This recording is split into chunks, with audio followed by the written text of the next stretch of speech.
PCMC, Pop Culture, Man, Children. Happy Pride, everybody. Happy Pride. Happy Pride. For those who celebrate, which should be all of you.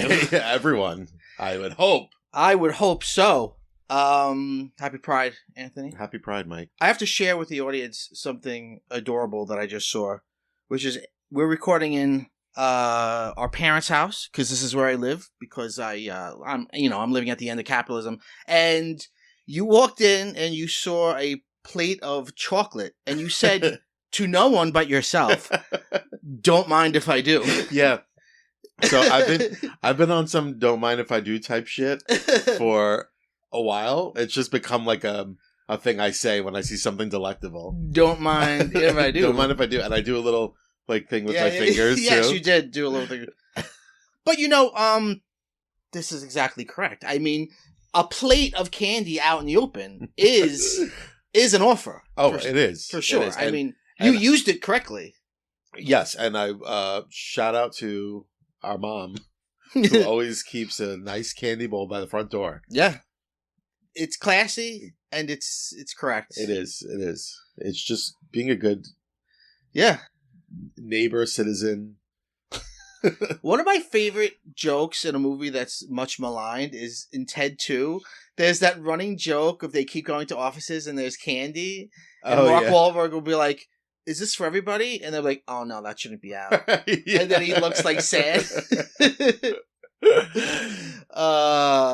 Well, so this is Pride Month. Today you know what today's about because you clicked on it.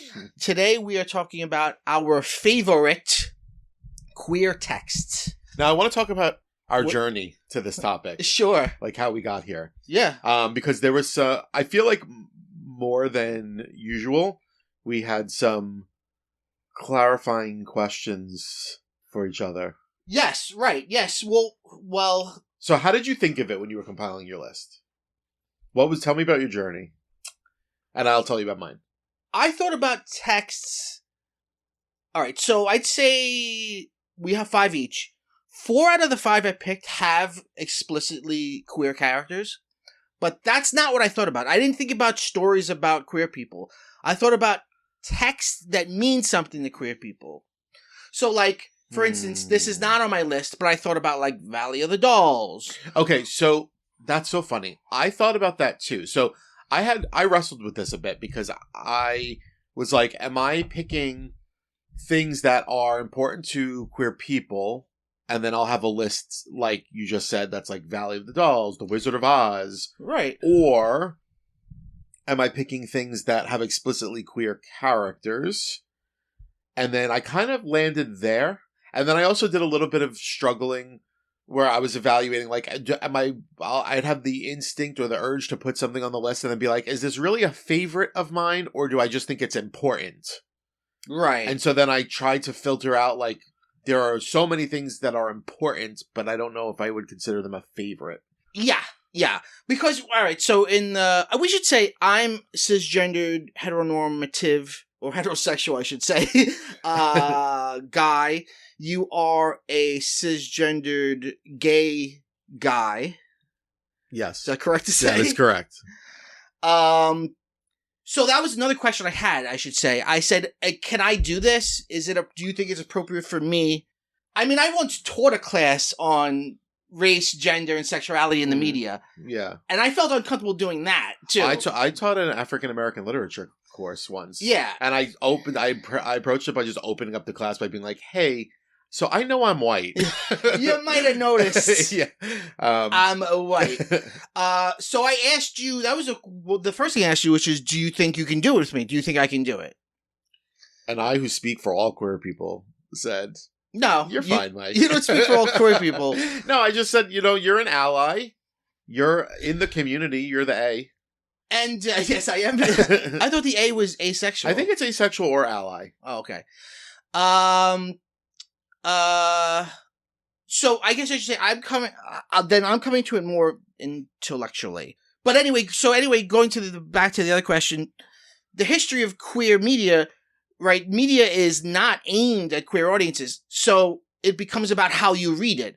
So many of these important texts, like "Mommy Dearest" or something, Yeah, I mean, have yes. like, these things that are appealing to a queer spectator who sees something in it. They're reading something in Mhm. it that the straight people aren't getting. Right. Well, that's the thing, and I mean, while I love all of those, obviously, Yeah.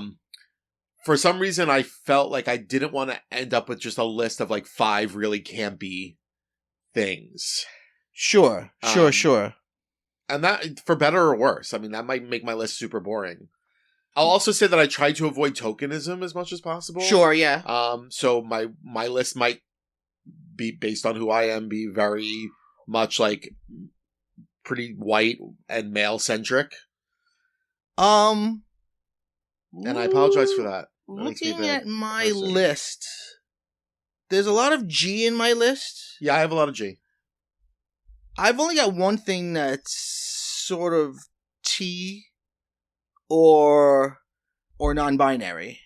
So 4 of mine have... Of course, you're referring to Che Diaz. Oh, yes. The greatest character. I didn't just have to pick 5 episodes with Che Diaz in it. And just like that. So 4 out of my 5 have explicitly queer characters, and 1 doesn't, but it has a famously coded queer character that even the director was like, this is a queer character. Okay. So Designing women, obviously you're talking about Anthony. Right. It's subtle. It's subtle, but not everyone gets it. I have 5.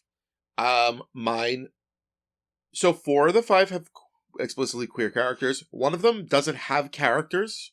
Interesting. It's a spoiler alert. It's a poem. Poem. Okay. And then I have 3 honorable mentions. I have 1 honorable mention.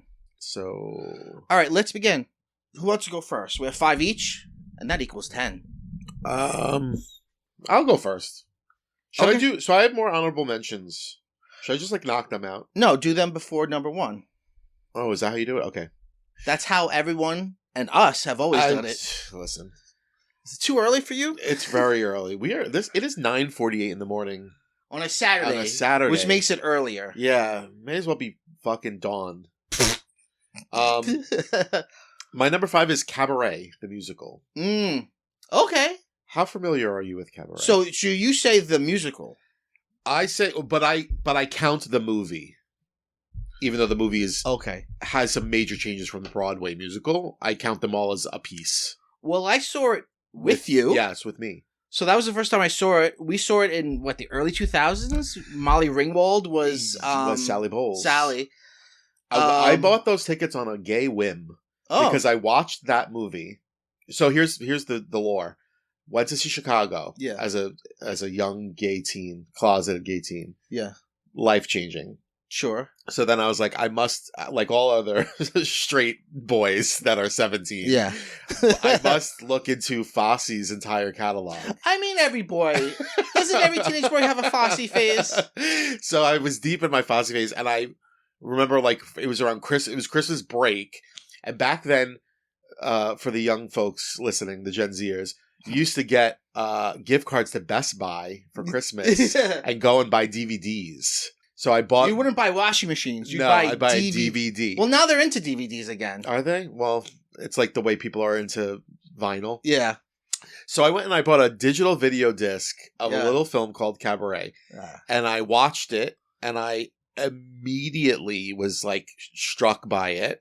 Mm-hmm. And then that evening went on Mom and Dad's computer and bought a ticket, one single ticket, to see the Broadway show. Oh, wow. 2 days later, because I wanted to see it live. Yeah. And it was $20 to get the highest seat possible. If you remember, we were in the nosebleeds. And it was a Wednesday It was afternoon. a matinee. Yeah, yes. yeah. It was literally I saw the movie and then I was like, I need to see this tomorrow. And that's what I did.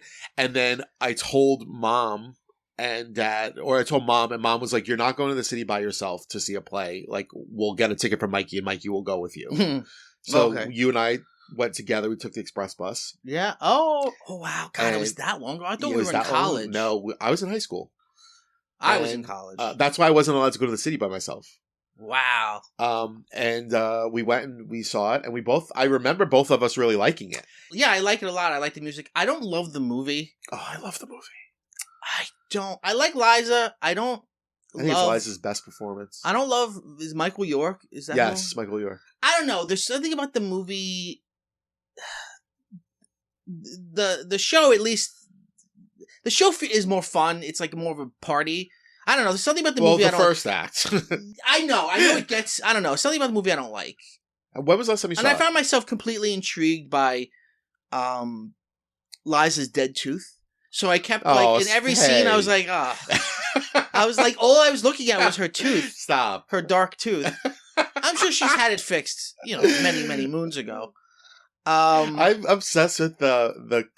Have you seen the clip of her singing like "Damn"? Yeah. Damn. Well, I'm not putting her down. I had a dark tooth for many years. I gave you that dark tooth. Yeah.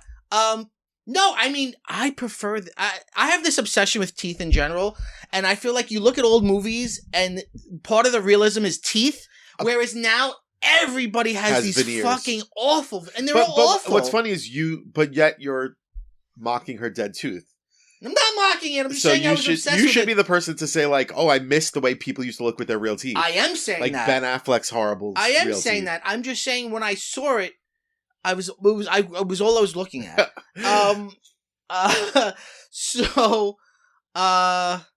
Anyway. He took liberties with the movie.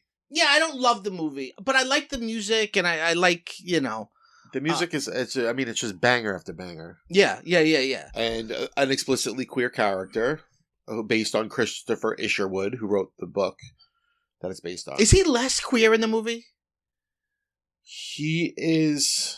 No. Or no? Okay. I mean, it's a little bit more subtle. Like at least in the last, so just recently, I think it still is on Broadway now. Yeah. And I saw it recently, or it just closed. And it was great. I saw BB New Earth was in it and Adam Lambert. It was amazing. And there's like full on, like, you see him like kissing men and sleeping with men in the show. And I think that's just implied more in the movie. Yeah. So anyway, I love Cabaret. That's on my list. It means a lot to me. It's one of my favorites of all time. So that's my first on my list. It's one of your favorites of all time, really. Yeah, it's funny, and we went to see it. Bobby had never seen it, and we saw the most recent, like I said, Broadway revival, and he didn't love it either. He was like, I like the music. He was like, the performances were amazing. He was like, but it was so sad. Yeah, it's very sad. It's depressing. It's really depressing. It's depressing to see it now. Oh, yeah. Have you seen like clips of like, so there's like famously one of the songs is like, if you could see her through my eyes, and it's a woman or it's a person like dressed like a gorilla wearing a dress, and then the last line is, if you could see her through my eyes, she wouldn't look Jewish at all. And then I saw a clip of like, I think it was Adam Lambert actually like doing that joke, which that joke is not supposed to get a laugh. Yeah. It's supposed to be like silent. Yeah. And somebody in the crowd laughed, and he turned to the left and he was like, this is not a joke. Yeah. But he stayed in character. Yeah. So yeah, he was the MC. Okay. So it's during right now, especially because Cabaret is so much about like the insidious slow rise of fascism. Yeah. And like one thing at a time being taken away and dismantled until all of a sudden it's everywhere. Right. And people that there's one scene in the play that's not in the movie where like a guest is invited over to a party and then he like just casually takes off his jacket and he's wearing a swastika. Yeah. And the whole crowd went, yeah. And it's like, and he's like, why would, so the host is like, you've got to leave. And he's like, why would I leave? Because I love my country. And then someone else in the party is like, I'm with him. It's about time that people started speaking up about being proud of being German. And it's like, this is so scary. I know. Oh, well, that's upsetting. Yeah. So, but it's got everything. It's got queer stuff. It's got history. It's got great music. Are you going in any kind of order? Or are you just randomly going? Not really. Okay. No. But my number one, I think, is like my favorite. When we make these lists, I generally like don't go in any order, but I save my favorite for last. I won't save my favorite for last, but I'll save the one I think is the most important for last. even though that's not a list of important things. So you're it's gonna a high list of road me. favorites. I'm not gonna high road you. But... No, you. So another thing I was worried about was that you'll find my list stupid. I wouldn't. And I don't know why. There's no all such right, so thing. my first thing is Steven Universe. Oh, Never come on, seen you it. just said. All right, so Steven Universe is an animated series. Is this the queer coded character? Well, I'll get into it. Hold on. Okay. So Steven Universe it ran from 2023 to... When did it run from, actually? I want to make sure. 2013. To what? 5 seasons. 2013 to 2019. 2019. Okay. So Steven Universe is an animated series created by Rebecca Sugar, who had worked on Adventure Time. It's very well known. It's become a joke as like a certain type of queer or super liberal person. Like SNL had that. They have those characters that come on Weekend Update of like the couple that doesn't make sense, and it's like the broy guy and the nerdy girl. And he's like, yeah, I met her. She was sitting at the bar watching episodes of Steven Universe on her phone. So Steven Universe is the idea is Steven is a little boy who lives with a bunch of adult women who are the Crystal Gems. They're aliens from another planet, a planet that has only female inhabitants. Okay. Okay, so any relationship is gay. And his mother was a Crystal Gem who fell in love with a human. And a human woman? A human man. Okay. Much to the chagrin of one of the other Crystal Gems. And had him. So he's the first part human, part Crystal Gem person. And the only man Crystal right, Gem. yeah. Okay. Or male. Right. So, and they're raising him because he's going to come into his power and save the world and all that. And so the really interesting thing about the show is that the Crystal Gems have this ability called fusion, where if they're vibing with another person, sometimes it's just talking, sometimes they're dancing. It depends on how it happens. If they're vibing with another person, they could become one with them and become like an amalgam of both of them. Okay. And they did a lot of interesting things where they would have characters merge and then they'd get like a guest person to voice them. Because the fusion would almost be like a different being altogether. Okay. That had both of their experiences. One of the first big, like, spoiler alert, one of the first big, like, holy shit shocks in the show is at the end of, I think, season 1, one of the main characters that we've always known, they're all captured, and Steven wakes up in this spaceship, and he meets these two characters we never met, and he helps them escape, and they run to each other and hug, and they become the character we've always known. Oh, and that's you're like, so cool. And it's a huge, everyone who's ever watched shows like, oh my god, that's the moment. Because you realize that person has always been a fusion that decided to live as one. Huh. So Steven, his best friend is a human girl named Connie, and they're best friends as kids, and then later on in the spin-off series, they're boyfriend and girlfriend. But at one point, there's an episode where they're dancing, and they fuse. And they become a non-binary character named Stefani, Okay. which both their names together. And Stefani, weirdly, is an adult character, even though they're both kids. Okay. So, like, people hit on... There's weirdness to it, but I think on purpose. And you'll see Stefani in fan art. It's like the big queer, non-binary sort of almost icon of the show. Huh. And it's just everything about it, sensibility-wise, is extremely loving and queer, and everybody deserves love, and everybody deserves respect. You know, there's a great line. And it's funny? Yes, it's very funny, and it's very cute. And there's, but it's for kids, for sure. Yeah. One of my favorite lines is there's, the male character who's the kid's father, the human. There's a flashback of how he falls in love with the mother, and one of his friends is telling him how to talk to her, and the dad goes, "Women are people," and people love that line too. It's just I'm a sucker for, and I know this is where conservatives go, "You're brainwashing us," as if you could brainwash people into having empathy. But I'm a sucker for any text that just, without grandstanding, just says simply, "This is the way it is." Right. Like, caring about people is the right thing. That's not a political act. Giving a shit about other people is not a big deal. You just should. Right. And it is good for kids to see that. So Steven Universe is great. Where is it streaming? It's currently streaming. I'm not sure. It was done by Cartoon Network. I did watch it streaming. Is it in that like Cal Arts style? Yes. The much maligned Cal Art style. I have no problem with it. No, I have no problem. First of all, it's a now I'll go on a rant. It's a statement that means nothing because Cal Arts had been a here's the whole history of Cal Arts. Cal Arts had been a fine art school until Walt Disney came, built them a new building, infused a ton of money into them, created classes that would funnel students right into the Disney. So to say something's Cal Arts is nonsense because all of the animation industry is Cal Arts. From Disney to Hanna-Barbera to... When people say Cal Arts, they don't mean like the Cal Arts. They mean like the style associated with that.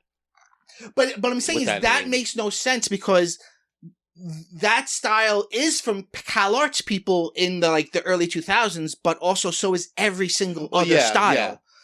I'm talking about like the... They call it Bean Mouth. 2010s. Very simplistic, yeah. But that's just this, I don't know. That becomes a whole bro-y thing. I don't know why people don't like it. I think it's cute. Well, it's one of these things where people are like, oh, well, it's for some reason because it's cute, it's not good. I don't know. I don't understand the way some people think. Like my favorite font, Comic Sans. Sure. Much maligned. Yeah. Much maligned. Everything I write during Pride Month will be in Comic Sans. Yeah. All right. What's your next one? My next one is, interestingly, another Christopher Isherwood joint. Well, who's Christopher Isherwood? He was a writer. He wrote Cabaret. Oh, he wrote Cabaret? Based on his experiences. And Fosse directed the stage. Did Fosse direct the movie as well? Fosse directed the movie. He didn't direct the stage show. Not the stage show. Oh. I feel like he may have choreographed the stage show. This is A Single Man. Oh. The book. For this, I'm saying the book and the movie. I've only seen the movie.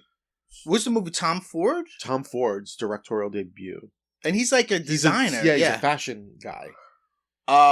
So incredibly stylish movie. Yeah. Beautiful. Now this is like a important queer text. It is, but it's also a favorite of mine, so it made the list.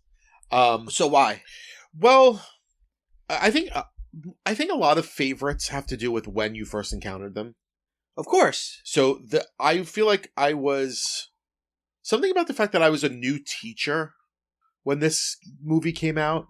I was entering the field of education, and it's about an English professor living in the, I believe, early 60s. Yes. Whose partner dies horrifically, but he can't. I was also working in a place where I couldn't be open. He can't come out. So it's about somebody who has to continue living their life as if nothing has happened, even though their world is ending. Yeah. And can't openly grieve. Wow. That just really spoke to me.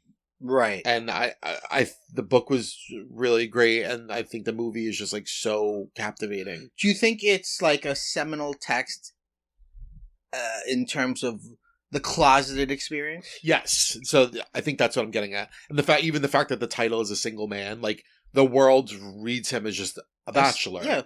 Yeah, a swinging bachelor. Right. Whoa, we're a certified bachelor. We're jealous of you, yeah. Meanwhile, he's the person he loved. The person he loved the most died horrifically, in a horrific car accident. But you can't take bereavement. No, you can't even talk about it. You just have to continue going on. Yeah, that is so that's brutal. Yeah, and I just think the movie especially looks so great. Colin Firth is so great. Julianne Moore is so great. As this, she's kind of like his hag, but also seems like she's very attracted to him and is throwing herself at him. At points because she's very lonely. But I don't remember. Does she know? She knows though, or she doesn't. I think she knows but doesn't know. I think it's an unspoken thing. And the soundtrack is really, really great. It's got a great score. I really, really love it. I think it's a movie that was yes, importance with a capital I, but I feel like people don't talk about it a lot. What do you? It's so interesting the figure of a professor, because as you're describing that, I realized that the whale takes a lot of itself from this text, Mm-hmm. except they just make it in his grief he became morbidly obese, And thus a disgusting person. and yeah, I have real problems with that. I've never even seen it because I just, from the discourse, knew I would hate it. And I like Brendan Fraser. I'm happy he's having a resurgence. He's the only thing that's great in it, and he elevates it so you have empathy for a character that the story doesn't have empathy for. I think, I've said this before, we could do a whole episode on this. I think, like, fat phobia is the last phobia that, like, everybody still just seems cool with. Where yeah, it's like, oh, look, he's disgusting because he's fat. right. Well, what made me so upset about the whale, another side rant, is that Well, and he's a queer character. yes, Yeah. exactly, yeah. The thing that made me so upset about the whale, that bothered me about the whale, was that it was touting itself as being not fat phobic, Mhm. but it was a freak show. If you see that movie, it's a freak show. Yeah. And, like, just be a freak show. Right. You know what I mean? Like, don't fucking act like you're doing something good here. Like, you're not. Like, that's what really annoyed me about it. Was, like, Right. like, why are you grandstanding? You are part of it. Right. It feels like, it's like, Having it both feels like ways. forced exhibition-ism, watching that movie, right? Yes. Like, especially, like, you see, I mean, like, the gaze of the camera takes you to, like, intimate moments where he's, like, masturbating. Yeah, right? yeah, like, it's horrible. It's horrible, yeah. Yeah, no, it's horrible. So, but to your earlier point, the figure of the professor, why is Because that? they're erudite. Because Yeah. they're thoughtful and Thoughtful, therefore gay. erudite, yeah, Yeah. and therefore, yeah. Quiet chalk hands, a man is speaking. You know, men in education right. Oh, right. are, you know, female-dominated profession. Yeah. Have you seen the movie? Yes, You've I seen have. this movie. Not a long time. Probably Yeah. around when it came out. What was that, like 2007? 2000? I think it was 2010? 2010. Okay. 2011? I have seen the film, yeah. Yeah. No, I remember liking it, yeah. There's a really cool part where there's some really cool, beautiful shots in it. And there's one where he's walking through a drive-thru that's showing Psycho. Yes, I remember that. And there's something about the juxtaposition of him and then, like, the image of, like, Janet Leigh Yeah, behind him, yeah. huge and blown up, is really cool. What about that new book, Marion? I ordered it. on I'm Amazon. excited about it. I'm excited. I like fun, like, remixes. Yeah, and because stuff. it's not just so this new book Marion coming out, it's like Marion from Psycho, which is interesting because her name's Mary in the novel, so they're specifically It's dealing with the film, the movie. but it's not just the story from her point of view. It's like a remix where it's like she's a murderer, She's a murderer. she's a serial killer. Norman was her first. Yeah. Yeah. I gotta read it. Girl boss. Absolutely. No, I love shit like Yeah, that. I ordered a physical copy. I can lend it to you when I'm done. It hasn't released yet. Yeah. It drops June 2nd. Okay, that's a good one. What should I do next? Let's do kind of an obvious one. The Rocky Horror Picture Show, Okay. specifically the film from 1975. Yes. This- It was going to be on my list, but I knew it was I going to would be do on yours, so I didn't put it on mine. So this is like, it's almost like if you know anything about it, what can I even say? You know why it's on this list. It's just so important. Yeah.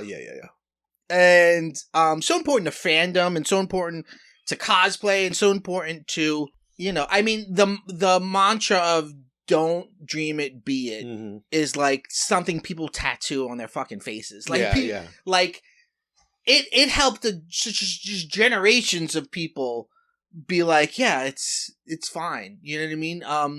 I love part of what I love about the Rocky Horror Picture Show or Rocky Horror Show is the conceit is that they're aliens. Yeah. So because like gender is something we do on Earth that Yeah. we made up, Yeah. they're like, I don't get it. No, they don't They're get like, it. I'm gonna wear what looks good and I'm gonna do what feels good. Right. And that Right. includes like I remember once you were saying like you'd love to see a version where he's fat Yeah. because it's like he should also like to eat. Yeah. Well, full disclosure, it's because I wanted to play that part. Okay. So I was like, no, it'd be really cool. Wait, no, it'd be really cool if it were like some like fat guy, some fat Italian guy would be great, don't you think? It's just it's such a great it's just like such a great idea that It- they no, that it's they a perfect come idea. here and they're like, oh, like we're just gonna do what's pleasurable. It's also like in fandom wise, right? Like a very early meta thing. You know what I mean? Oh, Which is yeah. so pop. Like the fact that it's like the opening songs, science fiction double feature, is just references to classic sci-fi and horror movies. So here's a question for you: do you consider Rocky Horror camp? And here's why I ask: because teacher I work with at school, yeah, we work closely together, taught it, and Yeah. we were working on the unit together, and we integrated Susan Sontag's notes on camp Yeah. into it. okay, But according to Sontag, if something knows it's camp, it can't be camp. right. I go with Sontag on this. So I think Rocky Horror technically can't be because it's trying to be. But yes, so yeah, so camp is about the reading from Right, a queer audience member, right. right? Mommy Dearest is true camp, Yes. right? Because It was it's not it was made- trying to be a heavy drama. right, and it doesn't hit it, Yeah. right? But that being said, I think there's a different level of camp that's a playfulness because we don't want to count out, but I'm a cheerleader. Or And- Oh Mary. Yeah, things that are explicitly playing with camp. Yeah. Or I think maybe we could even delineate like camp from like campy. As like Yes. campy is like you're playing at camp. Yeah. Where true camp is like this was The unintentional. last thing that I saw, and this isn't something I'm always looking out for, but the last thing that I saw that I was like, this is actual camp, was House of Gucci, because I think Ridley Scott thought he was making like a pretty good drama, and the rest of us were like, come on, like everyone's like, I'm making a pizza. Gucci. Yeah, a fucking Especially Jared Leto in it as like the weird uncle is so fucking I think Lady over the Gaga top. knew the assignment. Well, you could argue that her whole persona has something to do with camp. Yeah. But to me, that was camp because I don't think the director's intentions were camp. No. You know what else is another good example of like recent camp? That Lifetime movie Liz and Dick. Yes. Yeah. Oh, yes. Yes. Like was supposed to be like Lindsay Lohan's comeback, one of her comebacks. Right. She finally, who knew her real comeback could be Freaky Freakier Friday. But it was one of her like early attempts at making a comeback, and they were like, she's gonna play Liz Taylor. It's gonna be great. Yeah. And she went for it, and it's so camp. This is the part she was born to play. Also, the music is incredible. I mean, I'm not a huge musical guy, but like this is a musical I've always liked. It's rocking. I mean, like I've never seen. It's on Broadway right now, which I want to see it. I want to talk to you about that. It looks like a cool production. First I want to ask, how do you feel about Meatloaf being like it takes a little bit out of it for me? Oh, that he was a conservative. He became MAGA before he died. Yeah. Yeah. Well, he's dead now, so I don't care. No, when they die, it's like, well, they're dead now. They can't harm anybody. I mean, Meatloaf is a good performer. I don't know. He never struck me as smart. And even he even in the cast, well, in the play. Wait, was he in the play or just in the film? I can't remember. In the play, the same performer plays Eddie and the uncle. Yes. But in the movie, it's two different people. But Eddie is supposed to be the only, like, stereotypically, like, masculine, hetero guy. Even though he does fuck Frankenfurter. Yeah. Well, everybody's fucked Frankenfurter, right? Right. Yes, exactly. Yeah. Exactly. So here, what's your take on the discourse surrounding callbacks with this new Broadway production? It's been a big, like, point of controversy in the Broadway online community. So the film, which became famous as being shown at midnight at the Waverly, which is now the IFC, there was callbacks. Like, people would throw things at the screen, people would say things back. I do think that as the decades went on, it got to be too much. Like, towards the end, like, if you listen to a recording of it, like, it's like you're doing a whole different thing. Like, they're like you couldn't enjoy the movie at all. Right. I've never been. There's a DVD that has an audio commentary of the callbacks, and it's just too much. It's a lot. It's it weird. got It's worse not, over time. and it's not all funny or smart. Some of it's just dumb. And some of it is making fun of it. Yeah. Which is, I take issue with that. Yeah. Like when you're not smarter than this. Yeah. It's like when we went to see a midnight screening of Beetlejuice and somebody really misread the room, remember? And she tried to do like a yelling at the screen thing, and we were like, yeah, shut up. Yeah, no, Beetlejuice is better than you. Yeah. So yeah, the new stage production, they don't. It's weird because So it's I can see why it's organically happening. So here's what happened. So they opened, I guess, not anticipating. They should have. They should have. But audience members came, especially because it's kind of like there was like a big in the early 2000s, like big Broadway musical version of it. No, it wasn't now early 2000s. like, it was 2000, and it closed when 9/11 happened. Oh, okay, yeah, that one. Yeah. This is like back to its roots, like it's a very small, like very sparse, sparse stage, almost like right? a rock concert / show. So that invites more of like engagement, I guess, and audiences right from the beginning started doing the callbacks, and they didn't quite know how to handle it. Yeah. So they put out a statement and started putting like inserts into the playbill saying like, "Please respect the performers and don't do that." And then a lot of diehard fans are like, "That's disrespectful to us." And then others are like, it's a live performance. But you're ruining it for people who haven't seen it before. I guess I see it both ways, but I feel like if I were a producer of this show, I would say let it happen. Work it into it, respond to it on stage. But to your point earlier, though, if you're just calling out constantly... Well, no, it shouldn't be constant. It should be like the major ones. Like, I don't know. But you're right. It is hard. It's hard. It shouldn't be too much. And especially like if you're going, like you're a tourist... You're going to see it. You've never seen it before. Yeah. And it's like, you're whatever.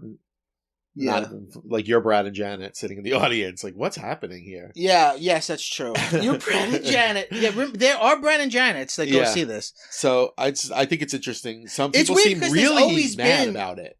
Well, because there's always been a parasocial relationship between the audience and this text.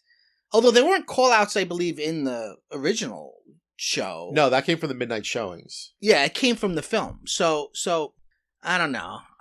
Maybe they should be like, you can do this and that, but not this. I don't know. Then you're like parsing. Yeah. I don't know.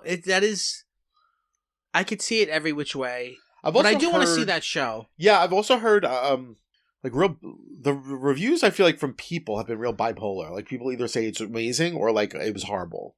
So I'm curious to. Yeah, I'm curious too. All right, what's your next one? My next one is But I'm a Cheerleader. But I'm a Cheerleader. Which is just what a great comedy that's playing with I've only seen it a handful of times. Oh, I've seen it so many times. I showed it in that class I talked about. And did they like it? Yeah, I said, they loved it. Oh my God, so good. They do love it.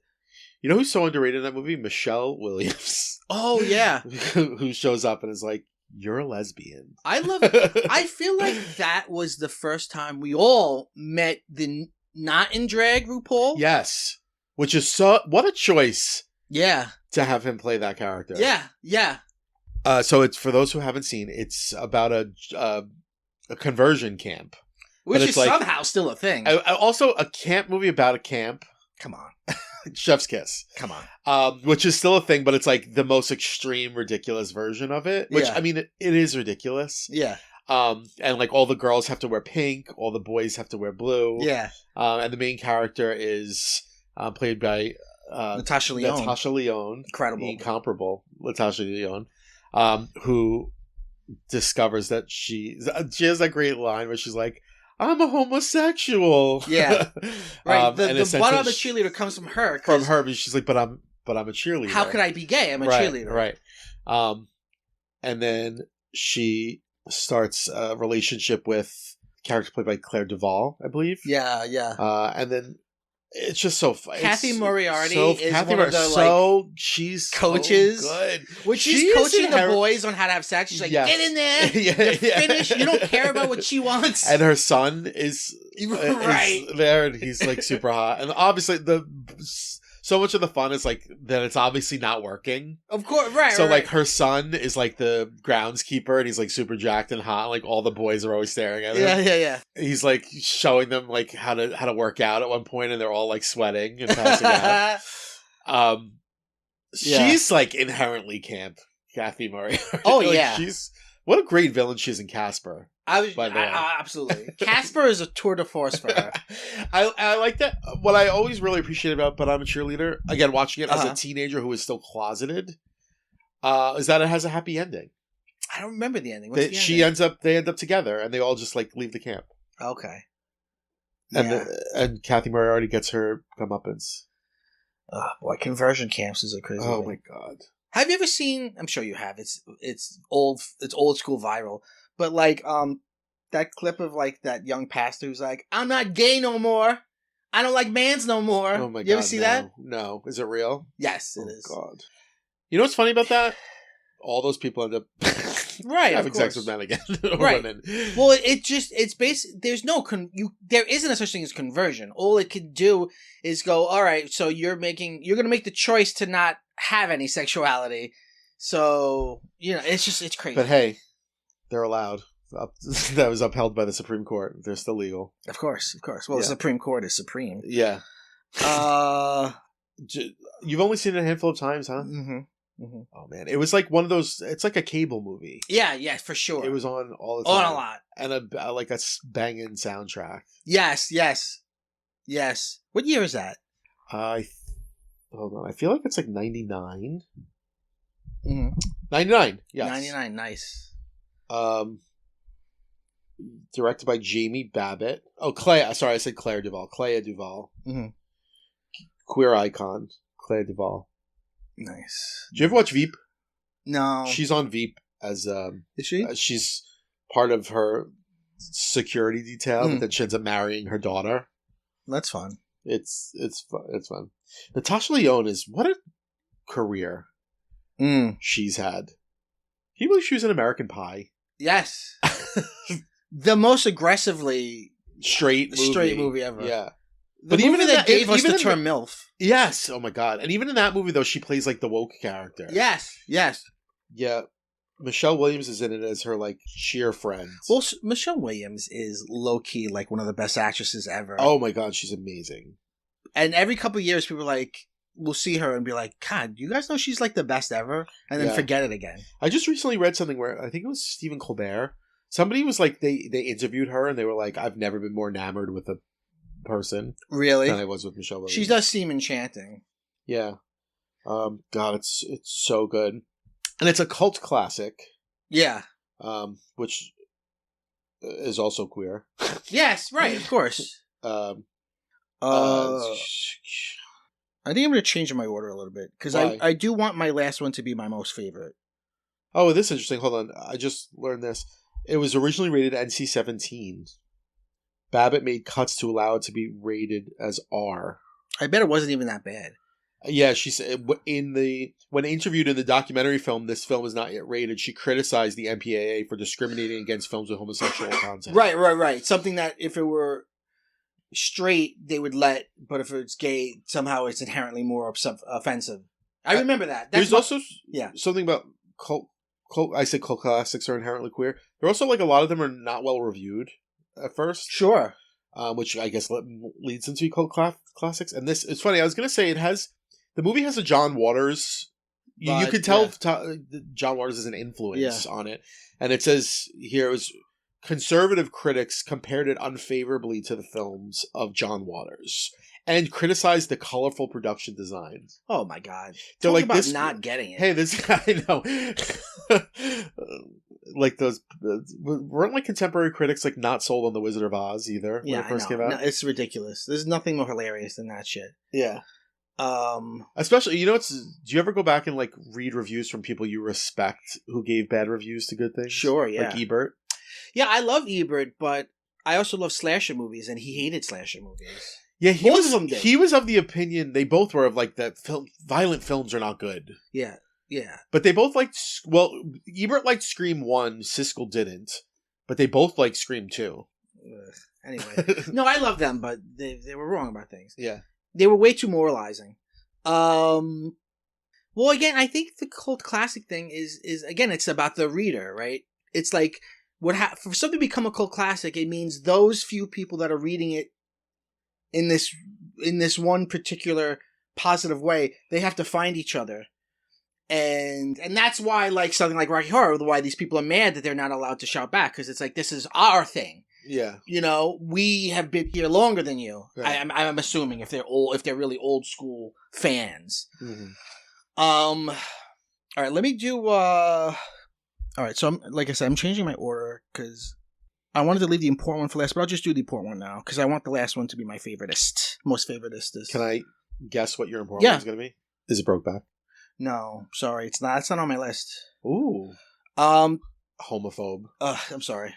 All right, so my next one is Mike famously thinks Crash deserved the best picture Oscar that year. I mean, it was the best movie of the year. Talk about fumbling the bag. I know. Well, that's just right now. Bruce Valanche has a podcast about the Oscars, and it's just about how bad the Oscars. Well, is. I just read an audiobook about the Oscars called Oscar Wars, and how it's all campaigning. Yeah, it's nonsense. It's lobbying, it's campaigning, horrible. and none of it is merit based. No. All right, so my next one, and I think this is the most important on my list, is The Bride of Frankenstein. Okay. From 1935. So this is the one that doesn't have any explicitly queer characters, but it has a queer coded character that's famous, that was created for the film and was not in any novel. So Bride of Frankenstein is directed by James Whale, who is the best director of... This is the best Universal monster movie, and he's the best director of Universal movies. He did... And this is him at the height of his powers. So he did Frankenstein, then he did... he did the original Frankenstein? Yes. Then he did the Old Dark House, which people don't talk about because there's no monster in it, but it's a horror movie. It's a lot of the same performers in that are in Bride of Frankenstein. Old Dark House is very good. And then he did Invisible Man, which we did an episode about on PCMC, which has more of his sense of humor. He had a real sharp sense of humor that he put into these things. The original Frankenstein doesn't have it, but as he got more popular and more powerful, he did it. And that's why Bride of Frankenstein is so good, because he's at the height of his powers and he can kind of do whatever he wants. So he creates this character named Dr. Pretorius. And Dr. Pretorius is a different mad scientist, and he is played by Ernest Thesiger, who is just this extremely queer performer. He plays it if you compare him to he does a lot of scenes with Henry Frankenstein is what he's named in the. Which is so weird, yeah. Yeah, he is so chewing up the scenery. So Henry Frankenstein is a character in it too? Yes. Okay. But he is he doesn't want to do anything else, and then this Dr. Pretorius comes out of nowhere, and I just watched it this week. It's so good, and he shows up at his house, and the maid, played by the incredible actress, what's her name? Una O'Connor. She was in a lot of his stuff. She's very funny. She's always screaming and stuff. She's like, Pretorius, that's not a name. Which, the scholar in me is that's such a good thing to put in a queer S. Her saying that's not a name is almost from the get-go marking him as not right. Right. So Dr. Pretorius comes in and he's not he's got a stiff upper lip, but there's something very swishy about him. Okay. And he's I want to do... Is he flamboyant? When he's... At times, but it's also coming from a something reserved. Okay. You know what I mean? He's I want to continue your work, and he says, let me show you the experiences I've made. And this is where, at this point, James Whale just throws anything having anything to do with science out the window. He shows him, Dr. Pretorius takes out these little jars with little people in them. And he's I grew these people. And it's little king and a little queen. And it's just, the effect, by the way, for 1935, the effects in it are just, how did they do that? It's incredible. And his idea is if you could find the right bones and brain, I can grow the rest. So she's not made out of parts of different people. She's grown in a lab. And even to look at a real indicator of that James Whale's doing whatever he wants now is look at Frankenstein compared to her. She's got the lightning in her hair. Yeah, she's just raging cunt. It's great. And the same actress plays Mary Shelley in the opening. Yes, I which is brilliant. Which also Mary Shelley would have nothing to do with this. Right. Which is so funny. Dr. Pretorius, there's so many interesting things that mark him as queer. Everybody who throughout both movies, everybody who ever sees the monster screams. There's one scene where Dr. Pretorius, they grave rob, and then he's like, you could go, I'm gonna stay here. And he's like hanging out, he's like smoking a cigar and like drinking in the tomb. And then the monster walks up and he goes, oh, I didn't know you were here. So the fact that he doesn't scream is just such an incredible marker of what he is. Yeah. And then the monster sits down and he talks to him, and it's like they're on a date almost. And then he like makes a little deal with the monster. He's like, I want to make a woman for you. And then they come up with a plan to steal Elizabeth Frankenstein to blackmail Henry into doing the monster. It's just, and also what you have, the faithful part of the movie is all the stuff with the blind man. All that stuff from the first book, where he's learning to talk, that's in this movie. So Bride of Frankenstein is just absolutely incredible movie, and it is. So you mentioned Elizabeth Frankenstein. I forget because I'm so much more familiar with the book that Elizabeth lives in the movie. Yes. Where in the book, I mean, like exactly. he kills her. That's his ultimate revenge. Right. That's because, and I guess the seedling of Bride of Frankenstein is from the book also. Right. He says like if he wants a mate. And then he says, if you don't like, his line is like, you'll pay, something like, we'll play at this game bride for bride. Which means I'll kill your wife since you won't give me a wife. Yeah. And then in the Mary Shelley's Frankenstein from the 90s, of Robert De Niro, which is not actually Mary Shelley's Frankenstein. Right. If you remember that. They turn her into the book. She died, he kills her, and then reanimates her body to be Bride of a little like nods of Bride of Frankenstein, and then she I think kills them all, which I think also happens in the original Bride of Frankenstein, right? And doesn't she like kill them all by screaming really loudly or something, and then the place collapses? Is that Bride of Frankenstein in the original? No, she screams. She does scream before she goes, but she screams. She completely rejects the monster. And he's heartbroken, and then weirdly. And this can be examined, he lets Henry go. He goes, you go, you live, we deserve to die. And he does something that explodes everything. I thought she did. And the monster, the bride, and Dr. Pretorius all die together. He takes Pretorius with him, which is interesting. Yeah. It's also interesting, like, you and I did an episode on the original Frankenstein last Halloween or a couple Halloweens ago, and we talked about in that how, like, Henry has no interest in his fiancée. Like, there's almost no procreation or anything even resembling heteronormativity in it. And the fact that they're making a bride for the monster is like some kind of an invocation of heteronormativity, but not because neither of them are truly born. Right. It's, look, if you like, there's a great documentary called Queer for Fear. This is a big part of that documentary.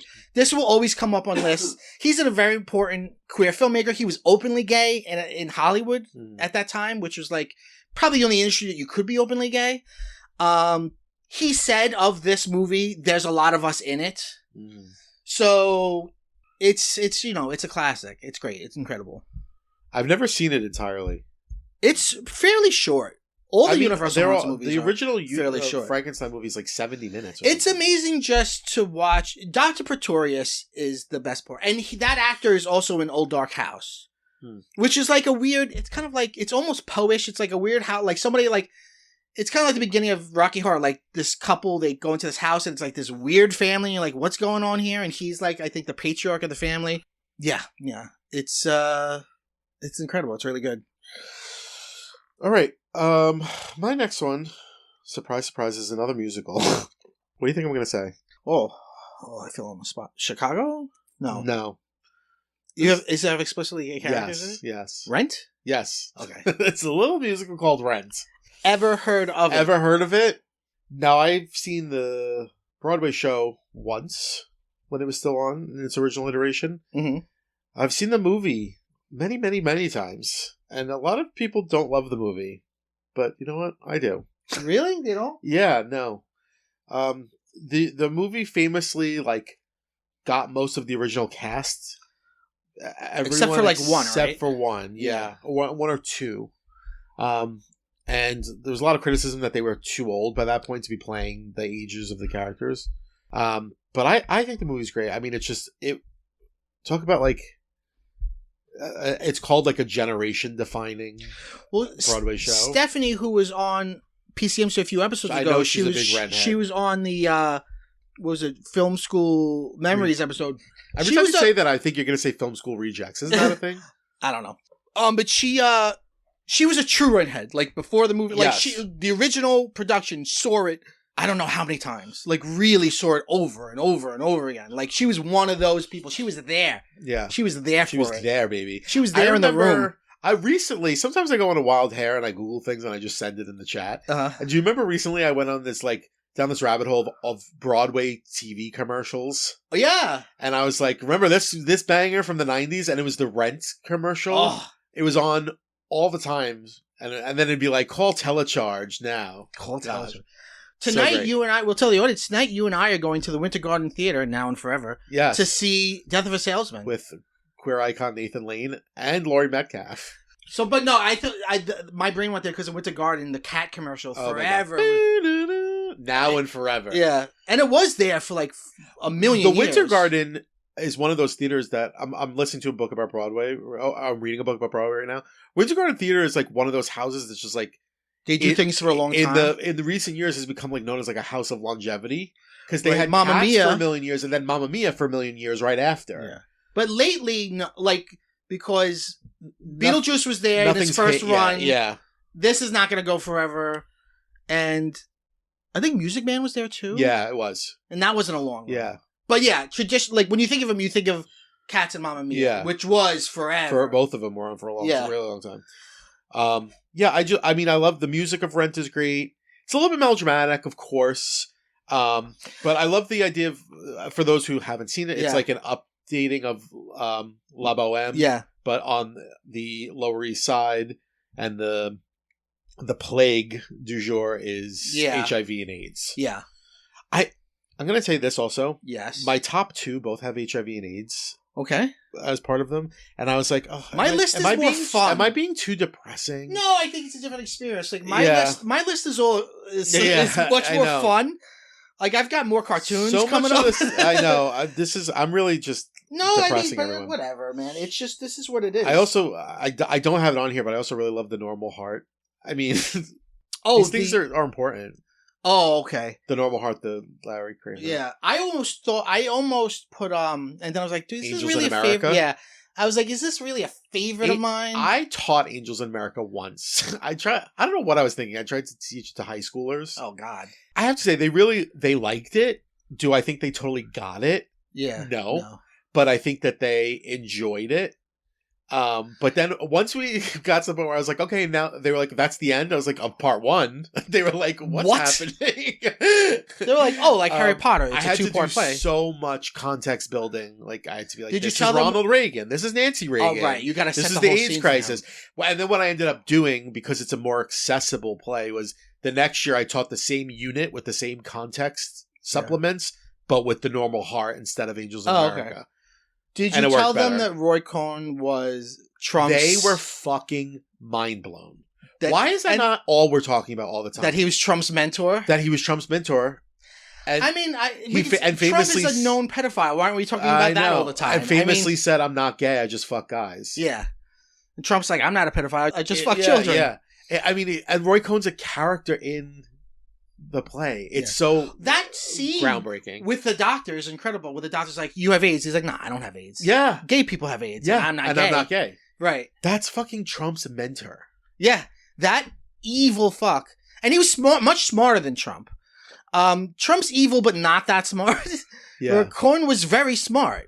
But it's funny, like I when I was like doing the context building, I was like, this is a character, but he was a real person.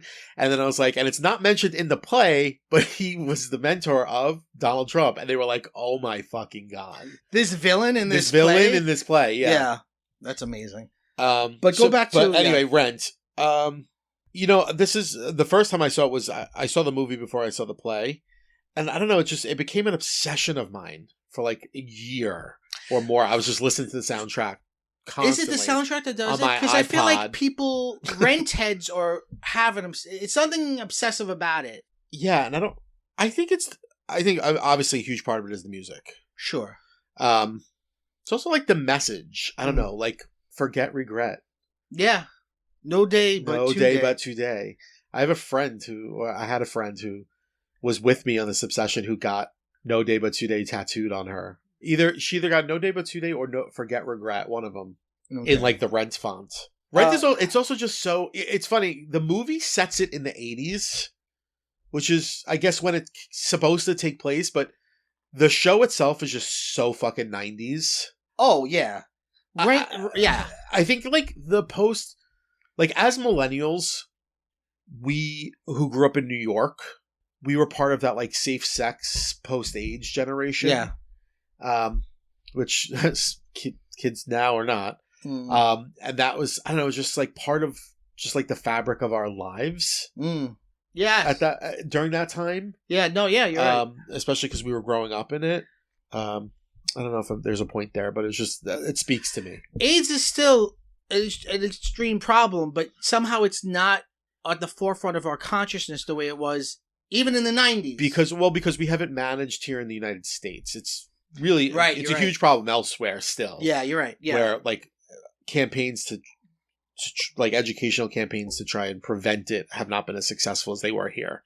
Yeah. Yeah. I mean, did you read John Green's book about tuberculosis? No, it's on my list. It's incredible. You really learn that poverty has everything to do with all of these things. Oh yeah, like we have, like in that book, it's about tuberculosis, but his big thesis is like, how do we have this many people dying every year of something we cured? Right. Because it's only cured here. Right. It's incredible. The thing with that fascinates me about like HIV/AIDS, the Reagan 80s, there's a lot that fascinates me about it. One of the things is, like, when you put it all in context, like, and you see this in The Normal Heart talked about explicitly, like, they had just gotten a taste of liberation. Yes. As a community. And then AIDS happened.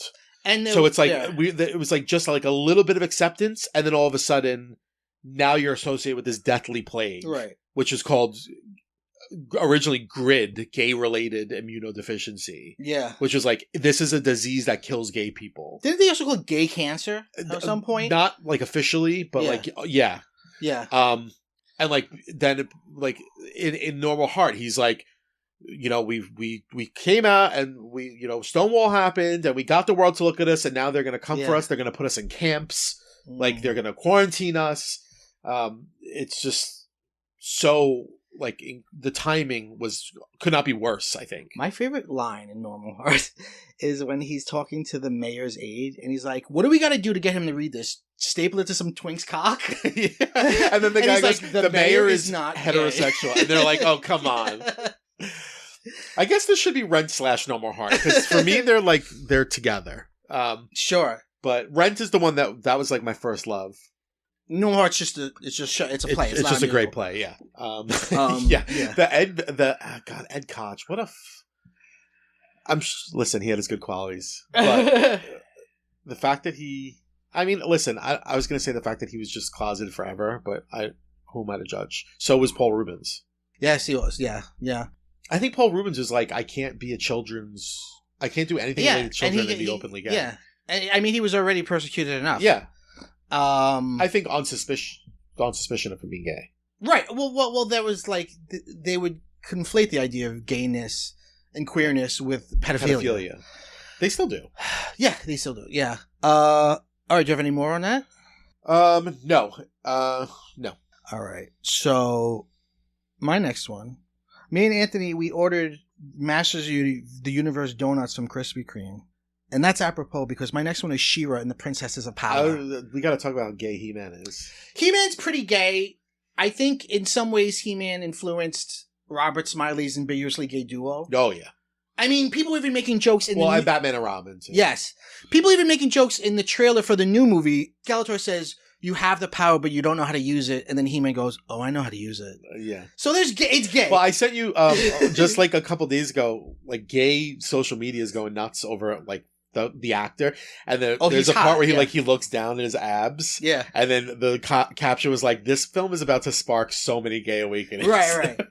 When he turns into He-Man and he becomes muscular, he looks down and sees that he has abs, and he's like, "Whoa, yeah, no, it's gonna change a lot of lives." Yeah, it sure is. I hope a lot of like 11-year-old boys are ready for this. Yeah, so He-Man's pretty gay, but She-Ra. So depending on, all right. So the creator, I'm talking about the show, the Netflix show from 2018. Okay.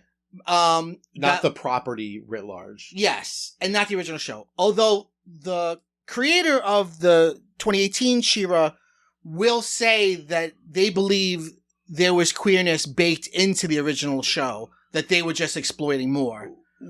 How? Because there's at least 2 characters that are like life partners, and it's like they seem like they're married. Okay. And I believe there were more queer people working on She-Ra than on He-Man. I mean, She-Ra is like, people call it like a girl He-Man, but it's also like a pastel He-Man. Okay. Like even her planet looks like his planet, but like pastel. But anyway, She-Ra the Princess of Power, 2018 one is produced and showran by Nate Stevenson, also goes by N.D. Stevenson, who is they are a trans person. They also worked on the comic, Lumberjanes, which I almost put on this list. Yeah. So in this, She-Ra's gay, and Is she? Yes, She's explicitly gay. Yes, but it's one of those things where it's not until the last episode. I mean, she's explicitly gay, but she don't kiss another woman till the last episode. Okay. And the main antagonist is Catra, who she was raised with, and is like this cat woman. And they were both bad guys because she was a bad guy who was brainwashed, and then she turned good. Mm-hmm. And so the Catra feels betrayed that She-Ra left her. So like they're constantly fighting in the show, but it's because there's this intimate pain between them of like a breakup. And then all the princesses get together and their powers unite. They literally become like a rainbow. Oh, that's and fun. Like this little rainbow. It's chock-a-block with like very queer imagery too. Uh-huh. And there's a lot of explicitly queer characters. The character Bo, he has 2 dads. There's a non-binary character who is a shapeshifter, which is interesting. And then, spoiler alert, the end, well, it's not spoiler alert because it's off Netflix now and it's nowhere. It's not Really? on DVD. It's gone. They disappeared. It's gone. Why? That's what happens now. That's what happens to a lot of queer shows. Did you see, like Grease, Rise of the Pink Ladies? Hannah Einbender has said she's working hard to try to get a DVD Blu-ray of Hacks because she doesn't want it to disappear. But that happens now. And, but anyway, in the end, her and Catra end up back together. And, yeah. Do you think it's scrubbing has anything to do with it being queer? Because people think that about, like I just mentioned, that Grease show, which was queer. I do. I think it does happen to more shows besides queer shows. I think it happens a lot to shows that are queer or shows that are about women or... Sure. Was there, you as part of the fandom... Yes. I'd like to know your perspective on this or your insight. Was there like a neckbeardy reaction to the show when it first came out? That's a wonderful question. Actually, no. Oh, good. Because there's a lot of fans that are fans of both, like me, but there is a division between He-Man fans and She-Ra fans, and the He-Man fans, they just will ignore She-Ra if they want to. Okay. So no, honestly, it was more love than anything. Oh, that's nice to hear. And I've said this before on the show, but the thing that I think is so incredible is Master of the Universe begins as a toy line. So it begins as a consumer product, and then a cartoon is made about it.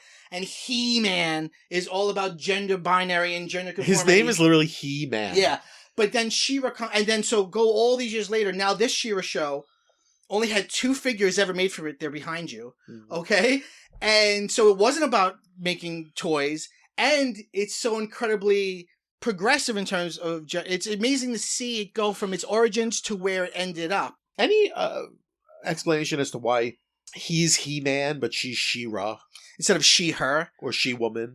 I don't know. I think they just they doesn't roll off the tongue, I guess. Yeah, I think they just were like. I mean, it somehow denotes her as more powerful because Ra means God. Ooh. So okay. She's like she God, but I think it's just they wanted to sound interesting. Okay. The director of this new movie has already said, like someone said, who would you cast as She-Ra? And he said, I don't want to say that because I'm holding out that I'll get them. So he said openly that he wants to make a She-Ra movie and continue. Live action? Yes. Who do you think it will be? Who would be a great She-Ra? Oh, I had a good thought the other day. Michelle Williams, the incomparable Oscar-winning. She's Michelle a bit Williams. old for the role. She's got to be the twin of this guy. I don't know. But there's, plenty of people that I think could really do it.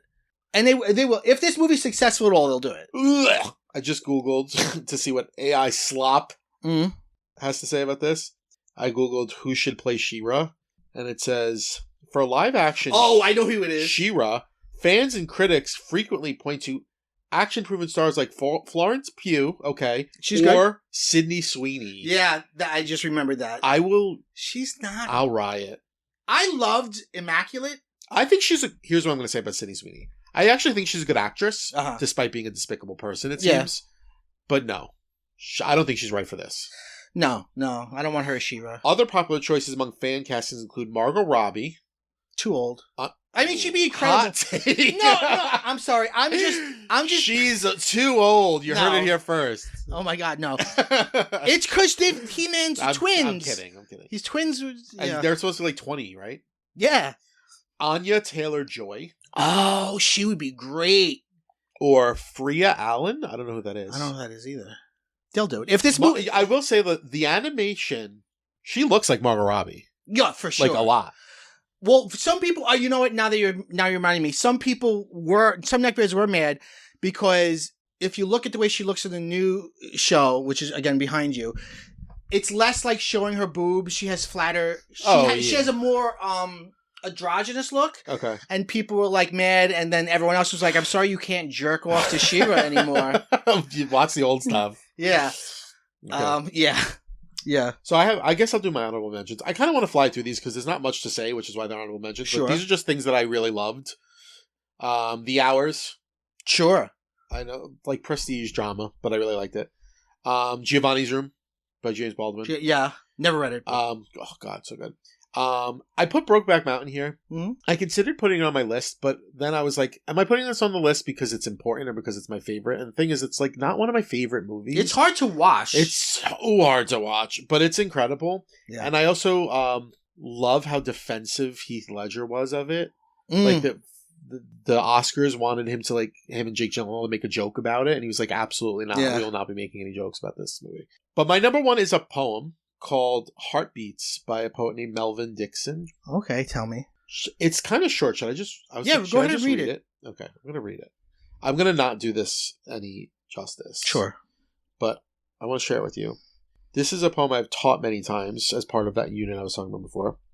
By Melvin Dixon. It's from it was published in 1995, but he actually died in 1982. So I think it's from the early 80s. It was originally written. No, I'm sorry. He died in 1992. I think it's from 1980 something. Okay. So I want you to listen to it. Work out, 10 laps, chin ups, look good, steam room, dress warm, call home, fresh air, eat right, rest well, sweetheart, safe sex, sore throat, long flu, hard nodes, beware. Test blood, count cells, reds thin, whites low. Dress warm, eat well, short breath, fatigue. Night sweats, dry cough, loose stools, weight loss. Get mad, fight back, call home, rest well. Don't cry, take charge, no sex, eat right. Call home, talk slow, chin up, no air. Arms wide, nodes hard, cough dry, hold on. Mouth wide, drink this, breathe in, breathe out. No air, breathe in, no air. Black out, white rooms, head hot, feet cold. No work, eat right, CAT scan, chin up. Breathe in, breathe out, no air, Thin blood, sore lungs, mouth dry, mind gone. 6 months, 3 weeks, can't eat, no air. Today, tonight, it waits for me. Sweetheart, don't stop. Breathe in, breathe out. Wow. So I just really, really love that poem, even though it's clearly about somebody being diagnosed with HIV and then AIDS. What I love about it is that it's called Heartbeats, and the entire thing is bum bum bum bum bum bum. But except for fatigue. Well, no, but that's still 2 beats. Fatigue. Oh, I see. There's a few that are one word, 2 syllables, but the vast majority of the words are all one syllable words. Wow. today, tonight.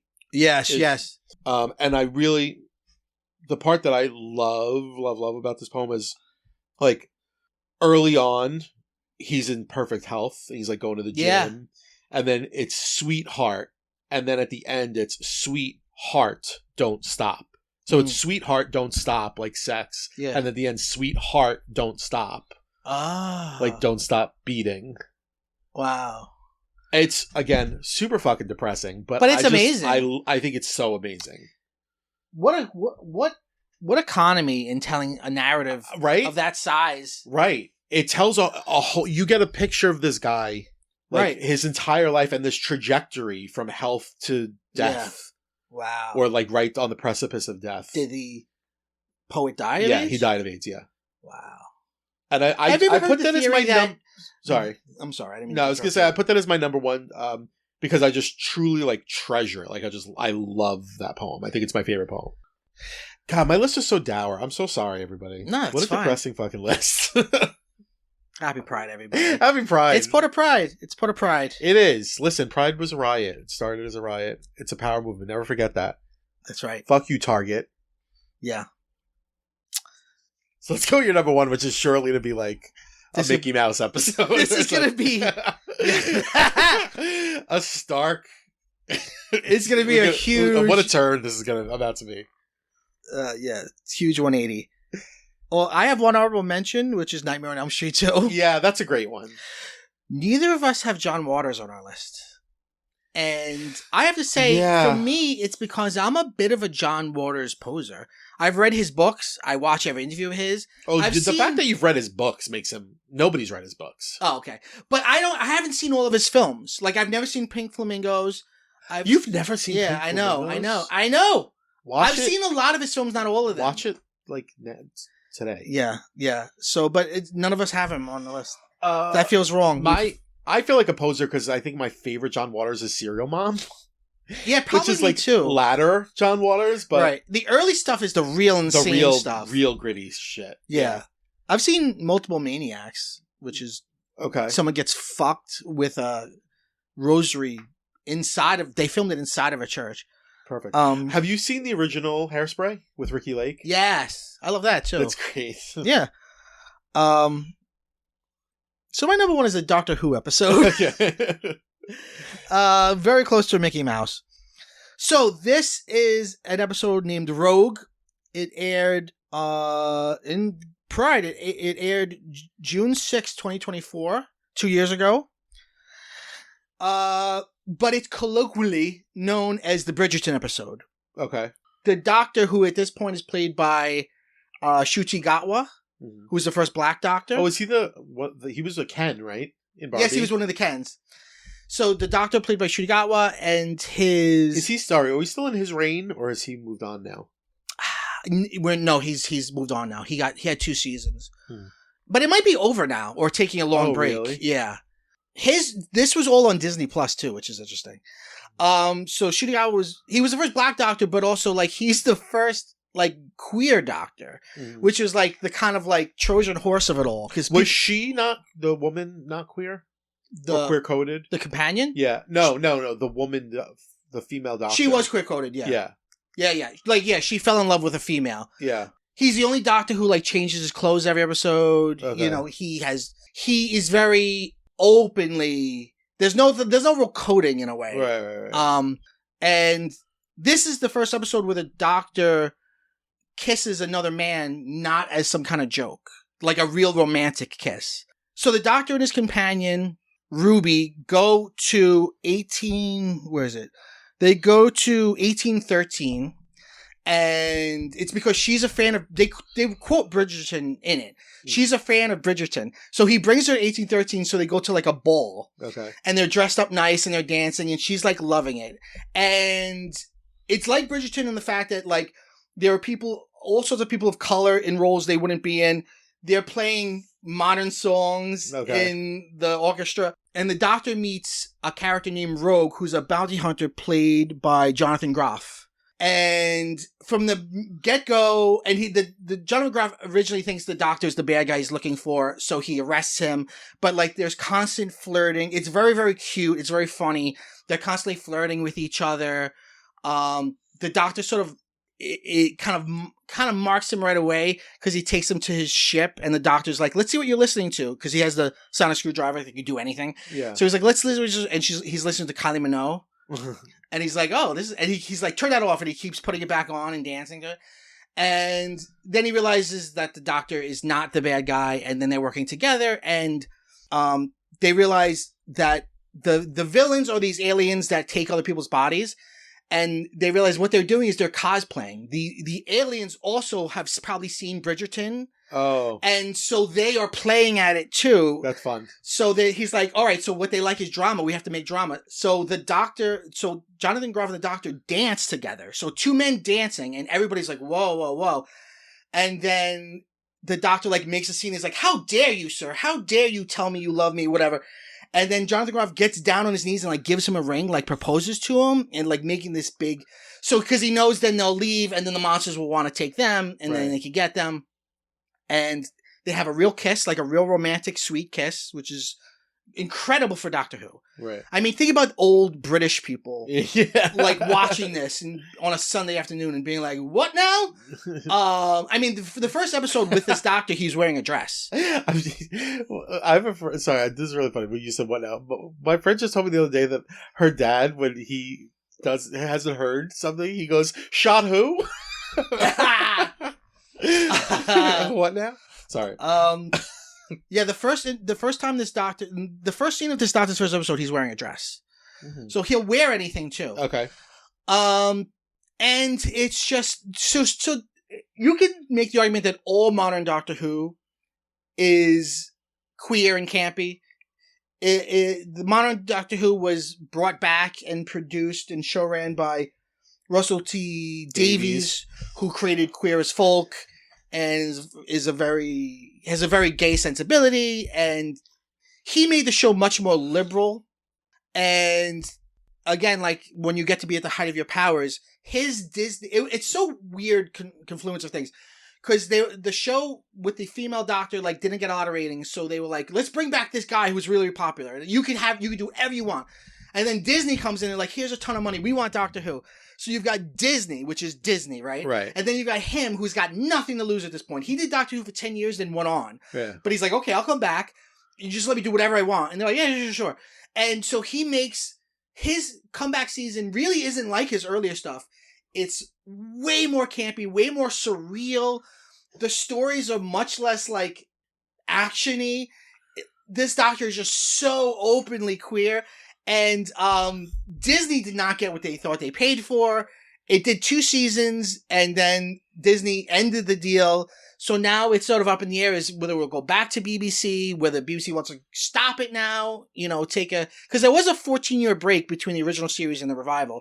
They're like, maybe it needs another break. Maybe that's why the ratings are down. Huh. But so Russell T Davies has always brought, there's always been queer characters. They've also played a lot with gender, the fact that the Doctor's species can change genders and stuff. So, and it's just this is my favorite because it's so fun. I just watched it again. It's like, this is one of the most fun episodes of Doctor Who. I feel like I don't really like Doctor Who, but I feel like I would enjoy that. I like Jonathan Groff a lot. I love Jonathan Groff. He's great in it. He's very cute in it.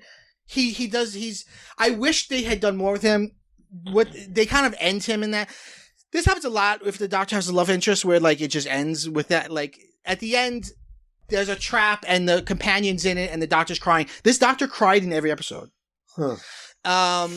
His companion's in it and he's crying. So Jonathan Groff, like, takes her place and then he just says, find me. And then he goes. So so it's like, it's out there that he could come back, but that's basically it. Yeah. But he wears the ring. The last time you see the Doctor puts the ring on. Uh-huh. So it's almost like they're in some way married. Huh. And did you wear it in further episodes? Yes. Oh, that's cool. Yeah, I love Jonathan Groff. To me, he's the best part of Hamilton. as the king. Oh, you want like the one white guy? Interesting. Yeah. Interesting. Yeah, Okay, last wow. night, actually, we had an event at school last night, and there was like a karaoke thing, Mhm. and the kids were singing Hamilton, and I was like, "Oh, I want to sing," and they were like, "What do you want to sing?" And I was like, "I want to sing the King song," and they were like, "That is so you." Multiple kids are like, "That's actually perfect for you." And I was like, "Is it because I'm white? Is it because I'm gay?" Like, That's hilarious. Yeah, we did it. Happy Pride, everybody. Listen, it's a tough world right now, it sure is. but keep your head up. I'm looking forward to the memes. The memes are one of my favorite parts of Pride every year. Yeah. And they've already started. I just sent one. Hold on. The memes and like the tweet. I say tweets, but really they're threads because I'm not on Twitter Yeah. anymore because it's fucking toxic. Yeah. But I just saw one today that I was like, oh, Pride is right around the corner. Somebody put on threads, it's almost Pride Month, so if you're cishet, fix it. Fix it. And then I love the ones where it's like, anyone caught being straight will be reported to the FBI. That's hilarious. But I'm so glad you said that because you remind me of something else I want to bring up. One last thing. In Twin Peaks, in the original Twin Peaks, there's a trans character played by David Duchovny. And honestly, it's kind of played funny, but it not crazy funny, but it's kind of played funny or weird. Played like he's dressed up? Yeah. Okay. But in Twin Peaks The Return from like 2015, 2016, whatever it was, that character comes back and David Duchovny as a trans character comes back.